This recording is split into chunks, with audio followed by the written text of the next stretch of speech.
வணக்கம் நட. வணக்கம் தயா. ஷாப்லிஃப்டிங் அல்லது வணிக ஸ்தலங்களில் குறிப்பாக சூப்பர் மார்க்கெட்டோ கடைகளில் திருட்டு என்பது ஒரு பிரித்தானியாவில் ஒரு வணிகர்களுக்கு அல்லது சூப்பர் மார்க்கெட் உரிமையாளர்களுக்கு பெரிய பிரச்சனையாக உருவெடுத்துக் கொண்டு வருகின்றது. குறிப்பாக கோவிட் பிறகு அந்த ஷாப்லிஃப்டிங் என்று சொல்லப்படுகின்ற கடைகளில் சூப்பர் மார்க்கெட்டில் களவெடுப்பவர்களுடைய எண்ணிக்கை அதிகமாக இருக்கின்றது. பெருமளவு நட்டத்தை இந்த வணிக நிறுவனங்கள் சந்தித்து வருகின்றன.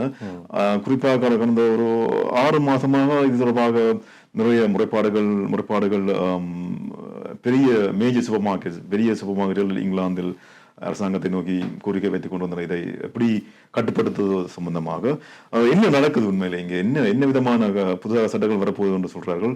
அதை பற்றி சொல்லுங்க, என்ன நடக்குது? நீங்க சொன்ன மாதிரி தான் ஒரு பெருமளவான பெரிய எண்ணிக்கையில் அல்லது மிக பெரிய ஒரு பிரச்சனையாக இந்த வர்த்தக வியாபாரங்கள் ரீட்டைல் செக்டருக்கு இந்த ஷாப்லிஃப்டிங் சொல்லப்படுற இந்த திருட்டு சம்பவங்கள் அதிகமாகிக் கொண்டிருக்கிறது. இதுக்கு பின்னால பல காரணம் இருக்குது. முக்கியமா இன்றைக்கு இருக்கிற இந்த கிரைசிஸ், விலைவாசி உயர்வு, நிறைய சோஷியல் எக்கனாமி பிரச்சனைகள் இருக்கு. அதுக்கு பின்னால இருக்க பிரச்சனைகளுக்கு நான் அதை பற்றி கதைக்கிறது நோக்கம் இல்லை. ஆனால் இதால சிறு வாணிபங்கள், பெரிய வாணிபங்கள், பெரிய சூப்பர் மார்க்கெட்டா இருக்கட்டும், சிறிய வாணிபங்கள், சிறிய ரீட்டைல் ஷாப்ஸ் வச்சிருக்காங்க. முக்கியமாக தமிழக நிறைய பேர் வச்சிருக்கீங்க. இவை எல்லாரும் பெரிய ஒரு பிரச்சனைகளை எதிர்கொள்ளினோம். ஒன்று நஷ்டப்படுது, மற்றது அங்க இருக்கிற ஊழியர்கள், வர்த்தக ஊழியர்கள் தாக்கப்படுகிறோம். நீங்க சொல்ற மாதிரி என்ன பிரச்சனைன்னு சொன்னா, இதால பெருமளவு நஷ்டம் பெறுது. உதாரணமா சொல்லப்போனா பிரிட்டிஷ் சில்லறை வாணிப கூட்டமைப்பு அவை இந்த அறிக்கையின் பிரகாரம் 2022 2023 செப்டம்பர் 2022 23 இந்த செப்டம்பருக்குள்ள நடந்த திருட்டு சம்பவங்கள்ட வச்சு அன்னளவாக கிட்டத்தட்ட 1.7 பில்லியன் நஷ்டம் ஏற்பட்டிருக்கிறதா சொல்லினோம். இந்த நஷ்டம் யார் மேல காட்டப்படும் சொன்னா, அங்க வேலை செய்கின்ற ஊழியர்கள் மேல அந்த நஷ்டம் காட்டப்படும். உங்களுக்கே தெரியும், ஒரு நோமலா இங்க இருக்கிறார்களும் தெரியும், ஒரு ஃபியூவல் ஸ்டேஷன்ல வேலை செய்யறவர்கள் அங்க ஒரு ட்ரை ஆஃப் நடந்துடும், அதாவது ஃபியூவல் அடிச்சுட்டு கார் ஓடிட்டு சொன்னா அங்க நிக்கிற சம்பளத்துல ஊழியர்கள்ட அந்த பெருமதியை கழிக்கப்படுவதற்கான சாத்தியக்கூறு இருக்கின்றது. அதை விட அவர்கள் வேலையை விட்டு நிறுத்தப்படுவதற்கான சாத்தியக்கூறுகள் இருக்கு. நிறைய பிரஷராக எதிர்கொள்ள வேண்டியிருக்கும். இது ஊழியர்கள் அங்கு வேலை செய்கின்ற சாதாரண ஊழியர்களுக்கும் பெரிய ஒரு பிரச்சனையா இருக்கு. இதனால அதை ரெசிஸ்ட் பண்ண பார்க்கிறோம். அப்படியான ஆக்களை ரெசிஸ்ட் பண்ண பார்க்கும் பொழுது அவர்கள் மேல வயலண்டான அவர்கள் திருப்பி தாக்கப்படுவது, உடல் ரீதியாக பிசிக்கலி அவர்கள் அட்டாக் பண்ணப்படுவதும், அது பெரிய இன்ஜுரிஸை லீட் பண்றதும் நடந்து கொண்டுதான் இருக்கு. அப்ப இது ஒரு பெரிய ஒரு கிரைசிஸா வந்து கொண்டிருக்கு. இது எப்படி கட்டுப்படுத்துறதுன்றதான் மிகப்பெரிய பிரச்சனையா இருந்தா, நீங்க சொன்ன மாதிரி including Tesco, Sainsbury, Asda, John Lewis, Waitrose எல்லாம் சேர்ந்து கவர்மெண்ட்டுக்கு பெரிய ஒரு அறிக்கையை தயார்படுத்தி ஒரு லெட்டர் எழுதினா இது மிகப்பெரிய ஒரு கிரைசிஸா இருக்கு. கிட்டத்தட்ட 90 ரீட்டைலர்ஸ் நான் நினைக்கிறேன் போன வருடம் இதை கட்டுப்படுத்துவது சீரியஸான கண்டிஷன் எடுக்க வேண்டும் என்று சொல்லி, சீரியஸான விஷயங்களை முன்னெடுக்க வேண்டும் என்று சொல்லி அறிக்கை தயாரிச்சு அனுப்பியிருந்தவ. கிட்டத்தட்ட 2022 இருந்து செப்டம்பர் 2022 இருந்து செப்டம்பர் 2023 நடந்த ரெக்கார்ட் பண்ணப்பட்ட ரீட்டைல் திருட்டு என்பது 4,04,280 தாண்டது. இது பதிவு செய்யப்பட்ட வழக்கு. அதாவது முக்கியமா சூப்பர் மார்க்கெட்டுகள் எல்லாம் இதை பதிவு செய்யணும். அதுக்குமே அரவாசி தான் பதிவு செய்யணும். நீங்க ஆன்லைன்ல போய் உங்களோட கம்ப்ளைண்ட் இப்படி ஒரு திருட்டு நடந்திருக்கு போடணும். அதுல அரவாசி தான் பதிவு செய்யணும். ஏன்னு சொன்னா அவைக்கு ஏற்கனவே நிறைய வேலை இருக்கு. மிக குறைவான ஸ்டாஃப்ஸ் தான் இருப்பினும். அப்ப அதை அதுல போய் ஆன்லைன்ல போய் அந்த கம்ப்ளைண்ட் மேக் பண்றதுன்றதே ஒரு குறிப்பிட்ட டைம் எடுக்கும். அப்ப அது செய்யப்படுறது இல்லை. இதை விட நீங்க பாத்தீங்கன்னு சொன்னா சிறிய கடைகள் இருக்கின்றது, இந்த ஆஃப்லைன் ஷாப்ஸ் இருக்கின்றது, கோனர் ஷாப் இருக்கின்றது. இங்க நடக்கும் திருட்டுகளுக்கு எந்த பதிவுமே இருப்பதில்லை. அப்ப இந்த 4 லட்சம் திருட்டு பதிவாக 4 லட்சத்தி சொச்சம் இந்த திருட்டு பதிவாயிருப்பேன்னு சொல்றது கிட்டத்தட்ட என்னை பொறுத்த வரைக்கும் ஒரு அரவாசியாகத்தான் இது இருக்கிறதுக்கு வாய்ப்பு இருக்கு. போலீஸுக்கு கால் பண்ணினா கூட போலீஸ் இது பெரிய அளவில் ஸ்டேட்மெண்ட் எடுக்கிறதாவோ இதுவும் நடக்கிறது இல்லை. மிஞ்சி போனா ஒரு சூப்பர் மார்க்கெட்ல கால் போனா ஸ்டேட்மெண்ட் எடுப்பேன். பெருமளவில் அதில் தங்களுக்கு இனஃபான எவிடன்ஸ் இல்லை, டேட்டாஸ் இல்லைன்னு சொல்லி அந்த வழக்குகள் மூடப்படுகின்ற விடயமாகத்தான் இது இருந்து கொண்டிருக்கின்றது. அப்ப இது ஒரு பெரிய பிரச்சனையாக இருந்தது. தற்போது அரசாங்கம் புதிய நடைமுறைகளை அறிவிச்சிருக்கு. இதை கட்டுப்படுத்துறதுக்குன்னு சொல்லி சில நடைமுறைகளை அறிவிச்சிருக்கு. அதை பற்றி தான் இன்றைய நிகழ்ச்சியில நாங்கள் முக்கியமா பார்க்க இருக்கிறோம். ஓரளவுக்கு என்ன சொல்றது, முற்றுமுழுதாக சந்தோஷமான செய்தின்னு சொல்லலாம், கடை வச்சிருக்காரு சந்தோஷமான செய்தி சொல்லாவிட்டால் ஏதோ ஒரு நடவடிக்கை அரசாங்கம் மேற்கொள்ளுது அப்படின்ற ஒரு பார்வை இருக்கின்றது. இப்ப 2022 23 காலப்பகுதிக்குள்ள நடந்த திருட்டு சம்பவங்கள் என்பது கிட்டத்தட்ட ஒரு 32% இன்க்ரீஸ் ஆயிருக்குன்னு சொல்லினோம். 2023 செப்டம்பர்ல இருந்து இப்ப இருக்கிற வரைக்கும் பார்த்தா கிட்டத்தட்ட 50% இன்க்ரீஸ் ஆயிருக்குன்னு சொல்லியிருக்கோம். அப்ப அது தொடர்ச்சியா நடந்து கொண்டிருக்கிறதால கவர்மெண்ட் வந்து சில டேக்கிள் பண்றதுக்கான சில முடிவுகள் எடுத்திருக்கு. அதுல முக்கியமானது வந்து ஒரு இம்ப்ரூவ்மெண்ட், அதாவது தண்டனை 12 மாதம் தண்டனையோட சோசியல் சர்வீஸோட உட்பட 12 மாதத்துக்கான ஒரு தண்டனை கொடுக்கறதுக்குரிய சந்தர்ப்பம் கூடினது. உதாரணம் ஒரு ஷாப்லிஃப்டிங்குக்கு ஒரு சாக்லேட் பார் எடுத்தாலும் சாக்லேட் ஒன்று எடுத்தாலும் அது ஷாப்லிஃப்டிங். அவர் 12 மாசம் 12 மாசம் சிறையில் இருக்கக்கூடிய சாத்தியங்கள் கூடியது வந்து 2 மாதம் வரையும் கொடுக்கலாம். அது டிபெண்ட்ஸ் ஆன் இப்ப எவ்வளவு பொருளோட என்ன பொருளோட வலிமை என்ன என்றதையும் பொறுத்து இருக்கு. நீங்க கேட்ட வழி வந்து சில பேர் வந்து இப்ப பசிக்கா திருடுவர்களும் இருக்கின்றார். தங்களுடைய வாழ்வியல்ல தங்களால பசிக்கா திருடுகின்ற அவர்களும் இருக்கின்றார்கள். சில இது மோஸ்ட் ஆஃப் தம் எப்படி இருக்குன்னு சொன்னா இவங்களோட நேஷனல் கிரிமினல் ஆஃபென்ஸ் டேட்டாவின் அடிப்படையில் இது அதிக அளவில் வந்து ஒரு கிரிமினல் கேங்ஸ் ஒரு கூட்டமாக வந்து கடைக்குள் கத்தியை காட்டி ஏதாவது ஆயுதத்தை காட்டி மிரட்டி சிகரெட் போன்ற பல்வேறுபட்ட பொருட்களை தூக்கி கொண்டு ஓடுவது என்றதான் மிக அதிக அளவாக இருக்கின்றது. சாதாரணமாக நீங்க சொல்லுங்க சாக்லேட் திருட்டு என்பது ஒரு பெரிய வயலண்டாக நடப்பதில்லை. அது சாதாரணமாக நடக்கின்ற சில திருட்டுகள் இருக்கு. ஆனால் இவ்வாறு என்ன அளவில் என்ன ஸ்கேலில் அந்த திருட்டு இருக்கின்றதன் அடிப்படையில் அவர்களுக்கு 12 மாதமோ அல்லது அதற்கு கூட தண்டனை வழங்குவதற்கான வாய்ப்பு இருக்கின்றது. அதில் முக்கியமாக இதில் ஊழியர்கள் தாக்கப்பட்டால் 6 மாதத்திற்கு கிரிமினல் ஒஃபென்ஸின் அடிப்படையில் அவர்களுக்கு 6 மாத சிறை தண்டனை வழங்குவதற்கான நியூ ஒஃபென்ஸ் லோவையும் வந்து இன்றைய அரசாங்கம் அந்த பில்லை பாஸ் பண்ணியிருக்குன்னு நினைக்கின்றேன். இதன் மூலம் சில விஷயங்களை தடுக்கலாம் என்றும் சீரியல் ஷாப்லிஃப்டர்ஸ் தொடர்ச்சியாக இந்த திருட்டுகளில் ஈடுபடுபவர்களுக்கு அந்த கால டேக் போடுகிறோம். அந்த கிரிமினல்ஸுக்கு போடுற டேக் நீங்க சொல்றது ப்ரொஃபஷனல் ஷாப்லிஃப்டர்ஸ் ப்ரொஃபஷனலா தொடர்ச்சியாக தொழில்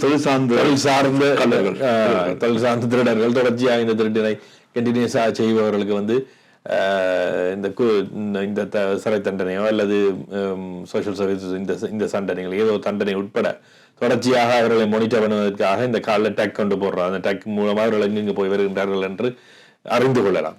அவர்களுடைய மூவ்மெண்ட்ஸை வந்து போலீஸோ சம்பந்தப்பட்ட நபர்களோ அறிந்து கொள்ளலாம் என்ற அடிப்படையில் அவர்கள் எங்கெங்கு நிற்கிற லொகேஷன் அறிந்து கொள்வதற்கு அதன் மூலமாக மட்டுப்படுத்தலாம் என்ற சில முயற்சிகள் எடுக்கப்படுகின்றது. அந்த கட்டி டேக்கன்னு சொல்லப்படுகிறது அவர்களுடைய நடமாட்டங்களை கவனிப்பதற்குரிய ஒரு வளையம் மாதிரி பூட்டி விடுகிறார்கள். அது நார்மலாக இந்த ஹை கிரிமினல்ஸ் வந்து ரேப்பில் அல்லது ஒரு கொலை குற்றம் சாட்டப்படுறவர்கள் அல்லது கடுமையான குற்றம் செய்தவர்கள் தான் இந்த டேக் போடுவார்கள். முந்தி எனவே முதலில் யூகேயில் அந்த டேக் கொண்டு வந்தது தீவிரவாத விடயங்களில் தொடர்புடையவர்கள், அந்த விடயங்களில் தொடர்புடையவர்கள் அதனோடு ஈடுபட்டவர்கள் என்ற அடிப்படையில் கைது செய்யப்பட்டு விடுவிக்கப்பட்டவர்களை அவர்கள் மீது போடப்பட்டிருந்த அவர்களுடைய மூவ்மெண்ட்ஸை அறிவதற்கு. பின்னால் நீங்க சொல்வது போல மிக சீரியஸான ஒஃபென்ஸில் ஈடுபடுபவர்கள் அவர்களுடைய மூவ்மெண்ட்டை கட்டுப்படுத்தப்படுவது என்று இது ஷாப்லிஃப்டர்ஸுக்கும் பயன்படுத்தலாம் என்ற ஒரு நிலைக்கு வந்திருக்கின்றது. இவ்வாறான சில புதிய மெஷர்மெண்ட்ஸை அறிமுகப்படுத்தினர். முக்கியமாக இதில் இன்னும் ஒரு விடயம், இப்போதான் டெஸ்டிங்கில் ஒரு கேம்பெயின் டெஸ்டிங் இருக்குன்னு நினைக்கின்றேன். லிவர்பூலில் மெர்சிசைடு போலீசார் வந்து ஒரு ஸ்ப்ரே ஒன்றை அறிமுகப்படுத்தினார். ஷாப்லிஃப்டர்ஸ் யாரும் வந்து அவர்கள் மேல ஒரு டிஎன்ஏ ஸ்ப்ரே என்று சொல்றாங்க. அந்த ஸ்ப்ரேயை அவர்கள் மீது ஸ்ப்ரே பண்ணுவதன் ஊடாக அந்த ஸ்ப்ரேயை வந்து குறிப்பிட்ட சில நேரத்திற்கு அதனை வாஷ் அவுட் பண்ண முடியாது. அப்போ அதை வந்து அல்ட்ரா ஸ்கேன் அந்த அல்ட்ரா லைட்டில் வந்து பார்க்கும் பொழுது அவர்களை அடையாளப்படுத்திக் கொள்ளலாம். அவர்களை கைது செய்வதற்கு அல்லது அவர்களை அடையாளப்படுத்துவதற்கு அது எதுவாக இருக்கும். 100 டிவைசஸ் வந்து இதுவரைக்கும் சப்ளை பண்ணப்பட்டிருக்கின்ற அங்கே இருக்கின்ற வர்த்தக முக்கியமாக இங்கு அதிகமான ஷாப்லிஃப்டிங் நடக்கிறதாக ரெக்கார்ட் பண்ணப்பட்டிருக்கோ அங்கு அந்த டிவைசஸ் கொடுக்கப்பட்டிருக்கு. அது வெற்றிகரமான பட்சத்தில் மற்ற இடங்களுக்கும் அவ்வாறான டிவைசஸ்கள் கொடுக்கப்படும் என்ற விடயம் இருக்கு. நீங்க யூஎஸ் பாத்தீங்கன்னா கன் கொடுத்துருப்பீங்க, அங்க விஷயங்கள் நடக்கிறதுக்கு அந்த மாதிரியான ஒரு நேரடியா பாதிக்க அந்த மாதிரியான முடிவுகள் எதுவும் இல்லாமல் சாதாரணமாக சில விஷயங்களை டேக்கிள் பண்ணக்கூடிய அளவிற்கான சில நடைமுறைகளை அறிமுகப்படுத்தி இருக்கின்றார்கள். இதில் சில விமர்சனங்களும் வந்திருக்கின்றது. முக்கியமாக சொல்லப்படுகின்றது என்றால் இந்த நியூ ஒஃபென்சஸ் மூலம் புதிய இந்த சட்டமுறைகள் மூலம் ஊழியர்கள் மீது நடத்தப்படும் தாக்குதல்களை தடுக்க முடியாது என்றால், உதாரணமாக வந்து இந்த emergency workers emergency staffs and workers மீது நடத்தப்படும் தாக்குதலுக்கு எதிராக கொண்டுவரப்பட்ட புதிய சட்டம் வந்து அந்த எமர்ஜென்சி ஒர்க்கர்ஸ் மீதான தாக்குதலையோ அதனையோ குறைக்கவில்லை. எப்படியான எமர்ஜென்சி ஒர்க்கர்ஸ் என்ன சொல்றது, அடிப்படையில் இப்ப ஆம்புலன்ஸா இருக்கலாம், ஃபயர் ஃபைட்டர்ஸா இருக்கலாம், ஃப்ரண்ட்லைன் ஸ்டாஃப்ஸ் சொல்லப்படக்கூடியவர்கள் தான் முக்கியமாக என்ஹெச்எஸ்ஸில் வேலை செய்யக்கூடியவர்கள். இவர்கள் மீதான அபியூஸ் அல்லது இவர்கள் மீதான பிசிக்கல் அண்ட் வேர்பல் அபியூஸுக்கான புதிய சட்டங்கள் நடைமுறைப்படுத்தப்பட்டது. ஆனால் அது எந்த வகையிலுமே அந்த ஃப்ரண்ட்லைன் ஸ்டாஃப் மீதான வன்முறையை அபியூஸை வந்து குறைக்கவில்லை என்ற புள்ளி விவரங்களையும் சமூக ஆர்வலர்கள் முன்வைக்கின்றார்கள். அதிலும் ஒரு உண்மையான கணிப்பு இருந்தது.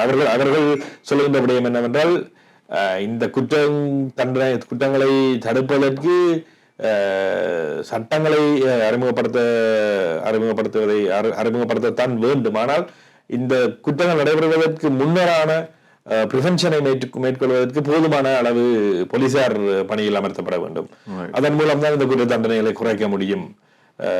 ஏனென்றால் ஒரு திருட்டுக்கு வருபவரை ஒரு ஊழியர் தடுக்கும் பொழுது அவர் தாக்குவதற்கு சந்தர்ப்பம் அதிகமாக இருக்கின்றது. ஆகவே அவ்வாறான விடயங்களை தடுப்பது என்றால் ஒன்று சோசியலி எக்கனாமிக்கலி அந்த கிரைசிஸிலிருந்து மக்களை வெளியில் கொண்டு வரணும். ஆர்கனைஸ்டு கேங்காக இதனை செய்பவர்கள், நீங்க சொல்றது மாதிரி ஒரு ப்ரொஃபஷனல் ஷாப்லிஃப்டர்ஸ், இவர்களை தடுப்பதற்கு சரியான நெட்வொர்க்கின் அடிப்படையில் அவர்களை கண்டுபிடிப்பதற்கும் அவர்களை தடுப்பதற்கும் அதிகமான போலீசாருக்கு அதிகமான வேலை இருப்பதனால் இந்த சின்ன சின்ன கிரைம்ஸை அவர்கள் எடுத்துக்கொள்வதில்லை, அதற்கான நேரம் இருப்பதில்லை. அதனை கவனிப்பதற்கு அதற்கான நேரத்தை போட்டுக்கொள்வதற்கான போலீசாரை அதிக அளவில் கொண்டு வருவதன் ஊடாகத்தான் இதனை தடுக்க முடியும் என்று சொல்லப்படுகின்றது. ஆனால் இறுதி நேரத்தில் என்ன சொல்வது, கவர்மெண்ட் தன்னுடைய உதாரணமாக சொல்ல போனால் டோரிஸ் இந்த முறை தேர்தலில் வெற்றி பெறுவதற்கான சாத்தியக்கூறுகள் இல்லை என்றுதான் வெளிப்படையாக சொல்லப்படும். இந்த நேரத்தில் இவர்கள் புதிய புதிய சட்டங்களை இவ்வாறு இயற்றுகின்றார்கள். இது ஒரு கவர்ச்சி, தங்களுடைய மிக மோசமான தோல்வியை தடுப்பதற்கான ஒரு முயற்சி தான் இது என்று சொல்லி லேபர் கட்சியினுடைய, தொழிலாளர் கட்சியினுடைய ஷெடோ சான்சலர் இந்த விடயங்களை பற்றி பேசியும் இருக்கிறார். அதை விட முக்கியம் விமர்சிக்கப்படுகின்றது என்னவென்றால், ஏற்கனவே பிரச்சனையில் இடமில்லை, சிறைச்சாலை நிரம்பி வளைகின்றது, இடமில்லாத ஒரு பிரச்சனை இருக்கின்றது. அதனால் சிறைச்சாலையில் இருக்கின்ற சின்ன மைனர் கிரைம்ஸ் செய்தவர்களை ஏர்லியாக ரிலீஸ் பண்ணுவதற்கான சாத்தியம், அதற்கான கருத்துக்களையும் இந்த அரசாங்கம் வெளியிட்டுக் கொண்டிருக்கிற நேரத்தில் இன்னும் பிரசிடன்ட் ஆட்களை அனுப்ப போன்றோம் என்று சொல்வது வேடிக்கையாக இருப்பதாக பத்திரிகைகளும் செய்திகளை வெளியிட்டிருக்கின்றது. இவ்வாறான சந்தர்ப்பத்தில் ஆனால் இது வந்து எவ்வளத்திற்கு தடுக்கும் என்பதையும் தாண்டி என்ன மாதிரியான இது ஒரு ஓரளவிற்கு கொஞ்சமாவது சில என்ன சொல்வது ஒரு பயத்தை ஷாப்லிஃப்டர்ஸ் மத்தியில் ஏற்படுத்தலாம் என்பதுதான் அரசாங்கத்தினுடைய ஒரு நிலைப்பாடாக இருக்கிறது. ஏதோ ஒரு வகையில் தண்டனைகளை கூட்டுவதன் ஊடாக இந்த விஷயங்களை குற்றங்களை குறைக்கலாம் என்று நினைக்கின்றார்கள். தெரியவில்லை, இப்போ இனிவரும் காலங்களில் இந்த சட்டம் அமல்படுத்தப்படும் பொழுதுதான் இது என்ன மாதிரியான நிலைப்பாட்டை நோக்கி நகரும் என்று பார்க்கலாம். ஏனென்றால் ஷாப்லிஃப்டிங் என்பது இன்று வேனோடு வந்து வேனோடையே தூக்கி கொண்டு வேனோட சேர்த்து தூக்கி கொண்டு ஓடும் நிலைமை காணப்படுகின்றது. அதுவும் முக்கியமாக ஆஃப் லைசன்ஸ் வைத்திருக்கின்ற ஏசியன்ஸ், தமிழ் மக்கள், தமிழ் சமூகத்தில் இது ஒரு பெரிய பேசுபொருளாக இருக்கின்றது. அவர்கள் பல்வேறுபட்ட நபர்கள் பிசிக்கலி தாக்கப்பட்டிருப்பதை நாங்கள் பார்த்திருக்கின்றோம். அது பெரிய அளவில் ஒரு பெரிய ஆக்ஷன்ஸை நோக்கி பெரிய ஆக்ஷன் எடுப்பதற்கான சாத்தியக்கூறுகளும் அங்கு குறைவாக இருக்கின்ற இந்த பட்சத்தில் இந்த முடிவுகள் சில நேரங்களில் சில விடயங்களை தடுத்தால் அது உதவியா இருக்கும் என்று நம்பலாம்.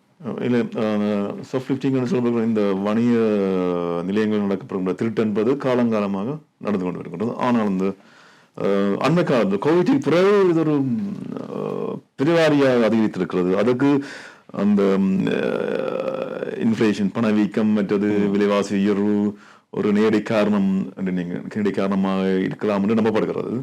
அது மட்டும் காரணமா அதை தாண்டி வேறு விதமான கல்ச்சரல் சேஞ்சஸ், ஒரு கலாச்சார மாற்றம் கொண்டு வந்திருக்கிறதா?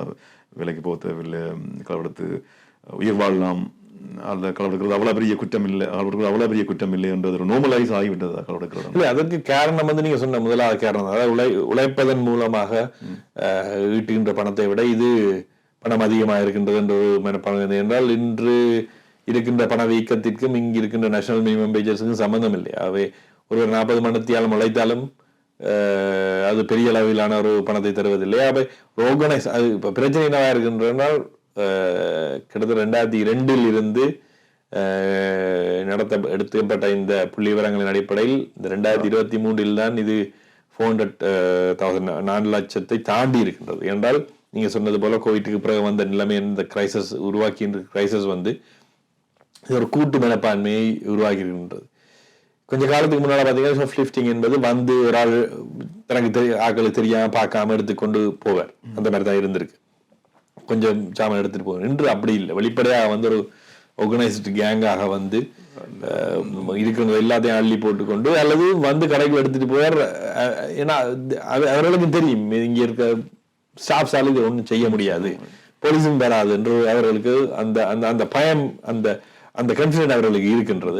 அதுல எந்த ஒரு பிரச்சனையும் இல்லை என்ற ஒரு பார்வை இருக்கின்றது. அதாவது அவர்கள் ஒரு ஆர்கனைஸ் கிரைம், ஒரு ஆர்கனைஸ் கேங்காக இது வந்திருப்பதற்கு பின்னால் இருக்கின்ற சோசியல் எக்கனாமிக் ரீசன்ஸ் வந்து இதுவாக தான் இருக்கு. என்னதான் இருந்தாலும் இது ஒரு ரிஸ்க் என்று அவர்களுக்கு தெரியும். அந்த ரிஸ்க், அதாவது இந்த களவு என்பது ஒரு ரிஸ்கான விஷயம், ஏதோ ஒரு நாள் மாட்டலாம், இது ஒரு பிரச்சனை வரலாம் என்று. அதை அவர்கள் செய்வதற்கு காரணம் என்னவாக இருக்கின்றது என்றால், இன்னொரு பக்கத்தால் அவர்களுக்கான இன்கம் அல்லது அவர்கள் சாதாரணமாக வேலை செய்து உழைத்து அதன் மூலம் ஈட்டுகின்ற வருவாய் என்பது சாத்தியம் இல்லாத ஒரு சூழ்நிலை இங்கு உருவாகி இருக்கின்றது. அதுக்கான ஒரு நெருக்கடி இங்கு உருவாகி இருப்பதையும் நாங்கள் பார்க்கக்கூடியதா இருக்கின்றது.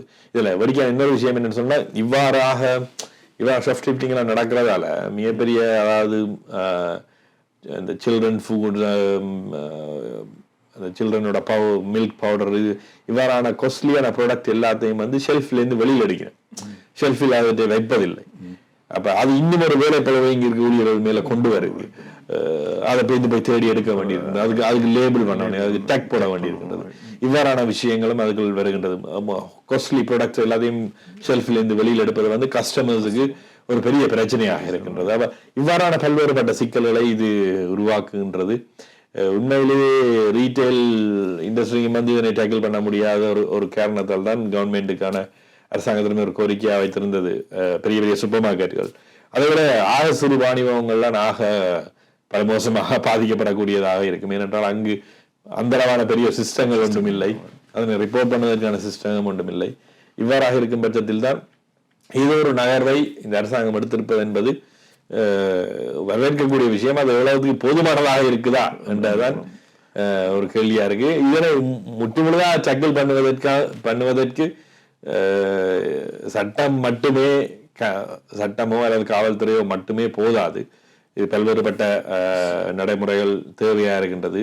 சோசியலி எக்கனாமிக்கலி சமூக பொருளாதார உயர்வு அல்லது சமூக பொருளாதார சமத்துவமின்மையை வந்து நாங்கள் டேக்கிள் பண்ணாமல் இதை உண்மையாகவே டேக்கிள் பண்ண முடியாது என்பதுதான் உண்மையான விஷயம். அந்த சமத்துவமின்மை அதிகரிக்கும் பொழுது இவ்வாறான விஷயங்கள் அதிகரித்து கொண்டு போவதை நாங்கள் பார்க்கின்றோம்.